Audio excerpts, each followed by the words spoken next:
Assalamualaikum warahmatullahi wabarakatuh.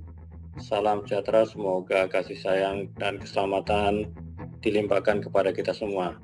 Baik, kita ada di session kedua Kaizen ya, dengan bahasan Story of Company, No Kaizen, No Full Flow. Ya. Jadi tidak ada continuous improvement, maka tidak ada aliran menarik atau tarikan aliran ini ya. Baik, kita kembali lagi ke model total flow management yang kemarin kita bahas. Di sini kita lihat flow dari suppliers ini ya. Kemudian ada masuk ke plant atau manufacture di sini. Dan terakhir dia akan lari ke retail ya. Nah, di sini ada distribution center yang dilibatkan ya. Tujuan daripada total flow management ini adalah mengurangi total lead time ya. Lead time ini cakupan persediaan di seluruh rantai pasok ini ya. Kemudian mengurangi waktu tunggu, juga menghilangkan pemborosan penunggu, dan sangat berarti dalam penciptaan daripada aliran material sampai ke tangan customer atau pelanggan ya. Di mana dengan adanya sistem proses dan standar yang ketat ini ya, bila dalam perusahaan ada sistem proses dan standar yang ketat, itu akan terpelihara aliran pergerakan barang tadi ya, di mana tentu saja dapat dipastikan biaya dikurangi, mengurangi modal kerja, peningkatan produktivitas, peningkatan kualitas tingkat layanan, dan terakhirnya adalah kepuasan pelanggan yang lebih baik atau lebih tinggi lagi. Proses perbaikan di mana pada tahun 1990 di sini terlihat overall improvement dari suatu perusahaan ini hanya sebesar 10% ya. Kita lihat di sini KPI-nya pada akhir 99, walk-in prosesnya ditambah dengan penyelesaian barang ini kita lihat 50 hari. Kemudian internal defect rate-nya 12.000 bagian per million atau per juta ini.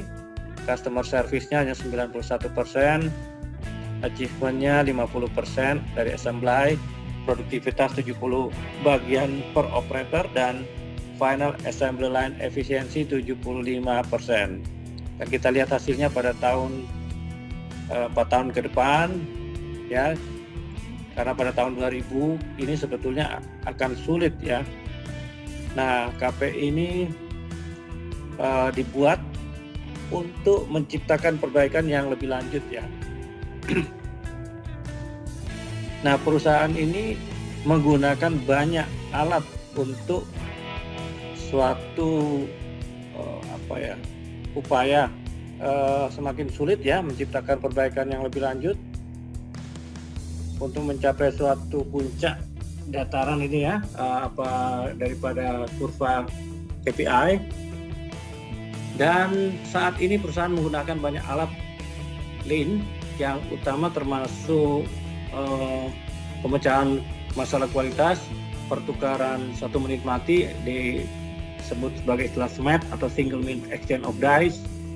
Kemudian integrasi operasi dalam garis aliran, satu bagian sistem 2 tempat sampah di sini, Kanban kotak penuh, kotak kosong ya, atau kotak kosong. Kemudian peningkatan pemeliharaan, sistem penjualan dan sinkronisasi. Kemudian perusahaan ini telah menginvestasi banyak upaya untuk mengubah pendekatannya dan mengembangkan inisiatif baru. Mengapa ini tidak cukup untuk mempertahankan kebaikan, kita lihat lagi nanti ini.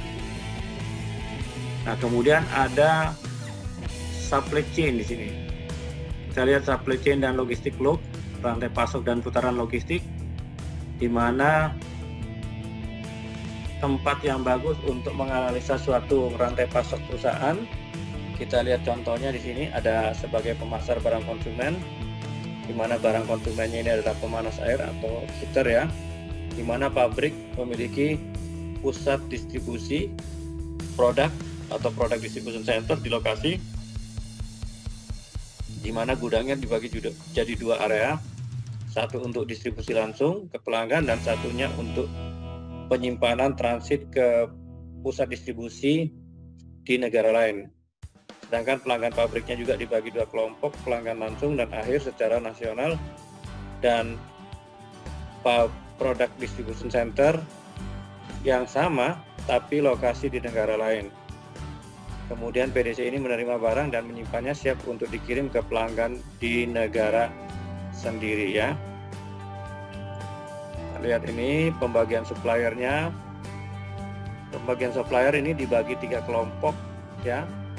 Nanti kita akan lihat di gambar ada 3 kelompok, di mana kelompok pertama komponen sudah dirakit dalam 4 jalur pre-assembly, kemudian suku cadang diproduksi secara internal.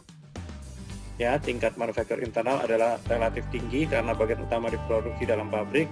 Kemudian yang supplier ketiga, suku cadang dibeli dari pemasok eksternal.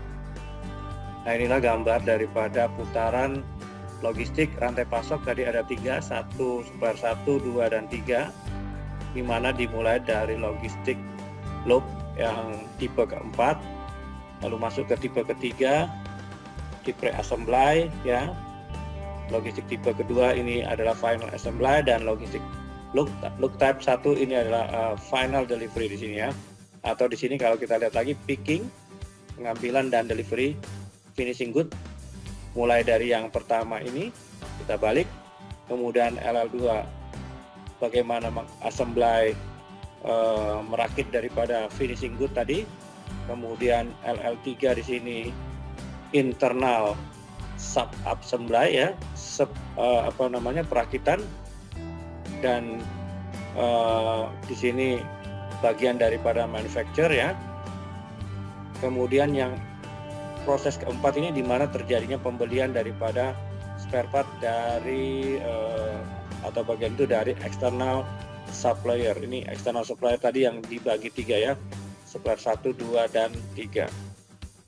Nah, dari logistik loop 1, dari pengambilan atau picking dan delivery daripada finishing good itu dapat didefinisikan di putaran ini dimulai dengan pesanan pelanggan ya. Nah, tentu kalau ada pesanan pelanggan yang melakukannya tiap hari, maka beberapa pelanggan juga dapat beberapa pelanggan juga pergi ke PDC untuk mengambil produk segera. Jadi ini alternatifnya ya. Ada yang memesan, ada yang pergi langsung. Kemudian pesanan penjualan diambil, dikemas di produk distribution center ini. Kemudian produk dikirim oleh penyedia jasa transportasi pihak 3 untuk mengirim ke pelanggan pada hari kerja berikutnya. Ini barang sebetulnya sudah jadi ini ya, tinggal diantar. Nah, di sini disebutkan terlalu banyak penyimpanan dan adanya tingkat pelayanan yang rendah dapat dengan mudah dijelaskan dengan memiliki terlalu banyak daripada apa yang tidak kita butuhkan dan terlalu sedikit dari apa yang kita perlukan segera ya. Jadi kalau terlalu banyak barang memang membuat sesuatu itu tidak nyaman ya. Tidak perlu sebetulnya terlalu banyak inventory. Dan itu juga akan membuat tingkat pelayanan menjadi rendah. Karena banyaknya barang yang terinventory ini akan membuat sibuk juga ya nih. Kemudian yang kedua, loop kedua, di mana ini masih yang loop pertama tadi ya. Logistik loop yang pertama ini disebutkan di sini delivery dalam dari penjualan sekitar 15 hari ya. Disimpannya di PDC lokal ini sekitar 15 hari. Dan di sini ada 91% tadi layanannya ya. Dan otomatis dia kehilangan 9% dari penjualan karena tersedianya tidak tepat ya. Produk yang tepat tersedia di waktu yang tidak memiliki produk yang tepat ya, yang tersedia di waktu yang tepat ini ya. Kemudian logistik loop kedua, bagaimana merakit daripada barang yang siap diselesaikan tadi, finishing good tadi. Nah, bagian perencanaan mengeluarkan perakitan pesanan tadi ya, dari rencana mingguan weekly plan ini, kemudian ada jadwal harian untuk merakit, itu disiapkan di sini. Kita lihat gambarnya ini.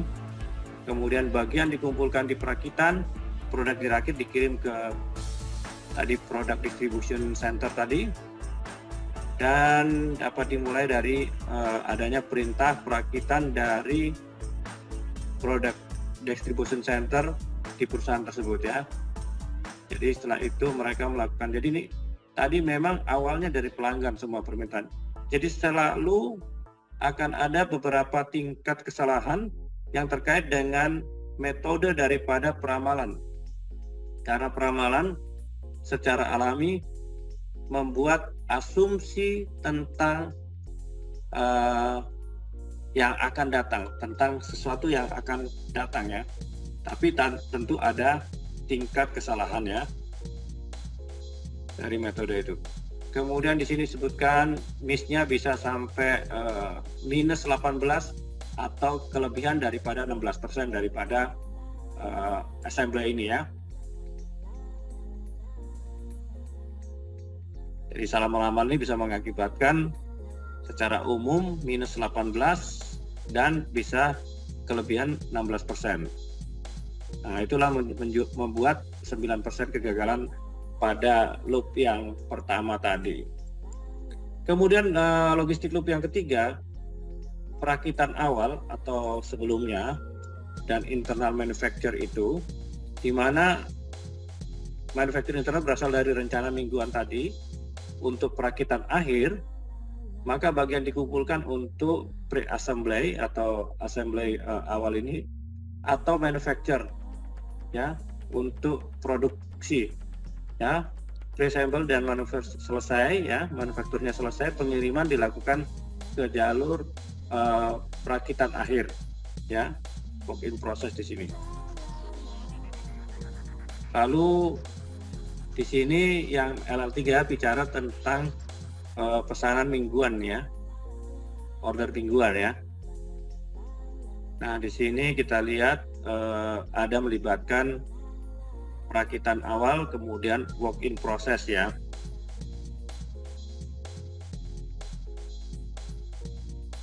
Di sini bisa terjadi perubahan urutan karena kurangnya beberapa bagian yang harus dibeli, dan juga terjadinya kerusakan atau juga masalah kualitas ya. Perlu dilakukan rapat perencanaan atau briefing ya setiap harinya dari jam 9 sampai 11 pagi ini pada saat proses pre-assembly ini. Kemudian ini pre-assembly tadi, ini logistik loop yang keempat, pembelian komponen dari eksternal. Ini adalah proses sebetulnya yang dilakukan di awal, tapi ini adalah sesuatu yang terakhir sebetulnya, di mana pada tahap ini rencana pembelian dihitung dalam setiap minggunya dengan jangka waktu 6 minggu ya. Proses pemesanan suku cadang dikirim ke pemasok, pesanan suku cadang ini dikirim ke supplier ya. Kemudian pemasok ini membuat atau memilih suku cadang di fasilitas mereka. Suku cadang diangkut ke pabrik ya. Ini ada transporternya ini. Suku cadang diterima, diperiksa kualitasnya dan disimpan di gudang suku cadang. Nah, ini LL4 atau Logistic Loop 4 ini proses pembelian dari pelanggan ke supplier ya. Nah, ini melibatkan gudang ya. Gudang tipikal ini dikelola dengan sistem yang dioptimalkan di ruang yang tersedia. Dan kalau bisa ada rak yang memungkinkan penyimpanan setinggi 7 meter. Ya. Nah, disinilah di Logistic Loop 4 ini melibatkan pergudangannya. Dan juga ada pengangkutan di sini ya. Terdiri dari pengiriman langsung truk bermuatan penuh ya, dengan bagian dibiarkan menunggu beberapa jam atau bahkan berhari-hari. Ya, ini bisa proses masuknya jadi lambat ini ya. Kemudian kita akan lihat final daripada peningkatan berkesinambungan ya, paradigma dan tantangan arus tarik nyata tadi. Maka setelah audit pada perusahaan tadi ya, menunjukkan skor sebesar 28%. Nah, ini akan mengejutkan orang yang dalam pabrik ini, padahal mereka telah menggunakan segala macam alat peningkatan dan tidak dapat melakukan hal yang lebih jauh lagi untuk perbaikan itu ya. Nah, paradigma yang ada ini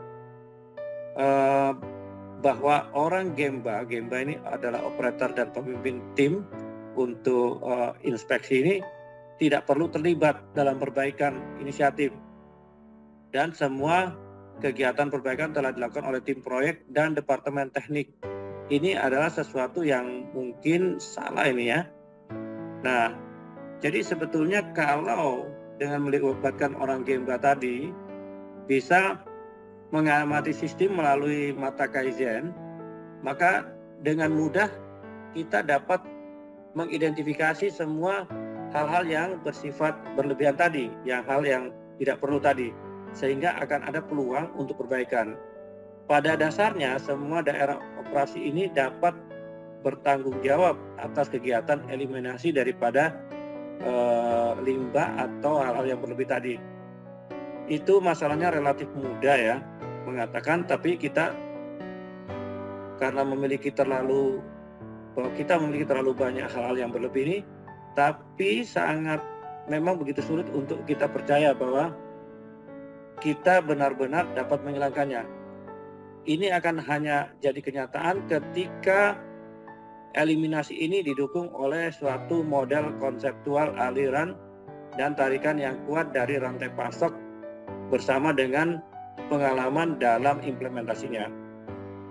Ya, jadi jelas ini menjadi suatu hal yang jelas bahwa sistem yang saat ini untuk informasi dan pergerakan material ini telah mencapai batasnya, dan ada sebuah paradigma yang baru yang harus diimplementasikan jika perusahaan tersebut ingin bergerak di luar batasan yang ada saat ini. Nah, itu it become clear ya.